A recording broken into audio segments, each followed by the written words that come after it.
నా ఆధారమైన దేవుడు సజీవుడు. నేను ఆరాధిస్తున్న దేవుడు జీవం కలిగిన వాడు. నేను ప్రార్థిస్తున్న దేవుడు ప్రార్థనలు ఆలకించువాడు.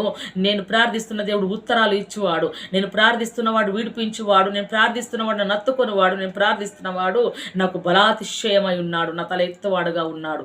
కాబట్టి నేను నిలవబడి ఉంటాను అని అంటున్నాడు. ఇక్కడ ఏమంటున్నాడంటే 10,000 మంది దండెత్తిన మీదికి వచ్చి మోహరించిన నేను భయపడను. ఎందుకో తెలుసా?